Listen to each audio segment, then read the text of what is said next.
నిర్మల్ జిల్లా కుంటాల మండల కేంద్రం అంబకంటి గ్రామంలో ప్రాథమిక వ్యవసాయ సహకార సంఘం ఆధ్వర్యంలో ఏర్పాటు చేసిన వరి కొనుగోలు కేంద్రాలను ముధోల్ ఎమ్మెల్యే పవర్ రామారావు పటేల్ ప్రారంభించారు.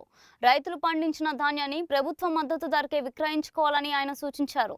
రైతులకు ఎలాంటి ఇబ్బందులు కలగకుండా టోకెన్ నెంబర్ల ప్రకారం పారదర్శకంగా కొనుగోలు ప్రక్రియ నిర్వహించాలని అధికారులను ఆదేశించారు.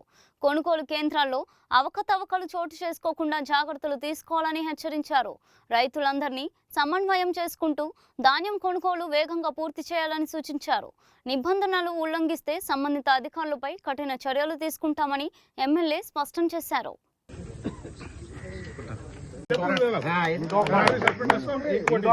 సీరియల్ వైజ్ పోకుంటే నువ్వు చైర్మన్ గాడు నేను గాను గవర్నమెంట్ ఎంప్లాయీ కార్పొరేషన్ ఎంప్లాయీను ఖచ్చితంగా సీరియల్ వైజ్ చెయ్యు. లేకుంటే నీతో చేత కాదంటే కలెక్టర్ సార్ వేరే ఆఫీసర్కి పంపిస్తారు. అట్లా దగాబాజీ చేయకు, ఓలకు మోసం చేయకు. అందరు రైతులే కుంటలు పండించిన రైతులే, 100 కుంటలు పండించిన రైతులే. కానీ రైతులకు మోసం చేస్తే ఎప్పుడు కూడా ఎవరు కూడా మంచిది కాదు. నీకు స్ట్రిక్ట్లీ చెప్తున్నా. తర్వాత నా మీద కంప్లైంట్ వస్తే నీది ఏం చేయాలో చేసేస్తా. నేను ఇప్పుడు లోసరొడ్డి చేసినట్ట మీది కూడా చేసేస్తా. అర్థమైందే లేదా? నువ్వు టోకెన్ నెంబర్ ఇచ్చేయి, వాడు భారత లేకుంటే సెకండ్ నెంబర్కి ఇచ్చేయి. చైర్మన్ సార్ చెప్పని, ఎమ్మెల్యే సార్ చెప్పని, ఇంకా ఎవరైనా తీసుమారకని చెప్పని, కలెక్టర్ సార్ చెప్పని సీరియల్ వైజ్లో పో.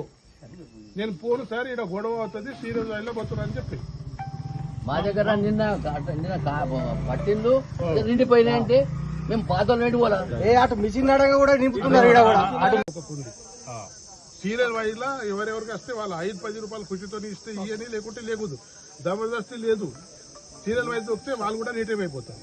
సార్ ఇప్పుడు బండ్లు లారీ వాడు పైసలు అడుగుతుంది, 30 రూపాయలు ఇస్తున్నాడు.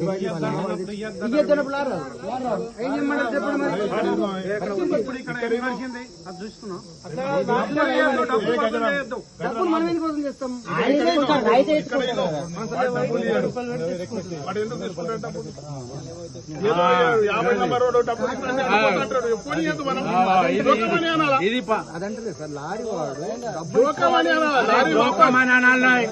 పైసలు ఇచ్చినాక పైసలు